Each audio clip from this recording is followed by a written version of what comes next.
Finally, a Marvel movie brave enough to do something genuinely important, to make the difficult choice. A movie that's willing to skip the Stan Lee cameo.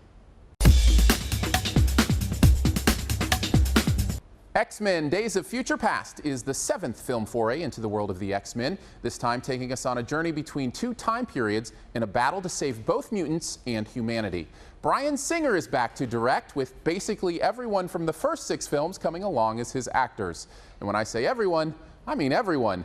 It's kind of like Singer is the Ash Ketchum of the X-Men films, and he has indeed caught them all. Nothing like a nice Pokemon reference to kick off an X-Men review, huh? So if Days of Future Past wants to be the very best, the best X-Men movie there ever was, does it succeed? Yeah, I think so. Probably based on the level of difficulty, if nothing else. I mean, think of it this way. The Avengers had to play nice and integrate 5 characters in its battle to save the world. Singer is working with 6 movies from 2 different timelines and about 13 characters to integrate, and those are just the major mutant players. But Singer is the man for the job. He's the one that got things started with X-Men in 2000 and directed the underrated X2 follow-up a few years later. And that familiarity with the source material is the reason he succeeds in this movie as much, if not more, than even Whedon did with the Avengers. Of course, he does have a lot of help from one of the most amazing casts ever assembled. All right, deep breath. Ready? Here we go. Hugh Jackman, James McAvoy, Michael Fassbender, Jennifer Lawrence, Halle Berry, Anna Paquin, Ellen Page, Ian McKellen, and Patrick Stewart are all here. And that's before we even mention the incredible work of Peter Dinklage as Bolivar Trask, the one who plays the center role in taking task the mutant kind. Plus, somehow, as confusing as time travel movies can be, somehow they structure this plot and story to perfectly compel us along through some incredible action and meaning. Speaking of which, the action in this is so good. The movie has a rhythm to it that is always satisfying and never boring. But again, and let's just call this the best thing, the expanse of this universe with all these mutants truly makes for the world's best toy box, and Singer is having a blast playing with all the toys. I especially love some of the new mutants that were introduced in this film, including Blink, who's basically like a mutant portal gun, and Quicksilver, whose speed is highlighted in one of the most brilliant slow-motion sequences I've ever seen.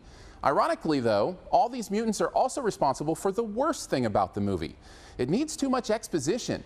Sometimes people will ask, do I need to have seen the other movies to get this one? And the answer this time is, well, yeah, kinda. I mean, I think the plot of this movie stands on its own, but if you haven't seen the other 6 films, you'll be missing out on a lot of depth and nuance. In fact, as a guy who hasn't read the comic books, I felt lost at times, wondering who a certain mutant was or even how their mutant powers worked. And that did become distracting to me at a couple of points in the proceedings.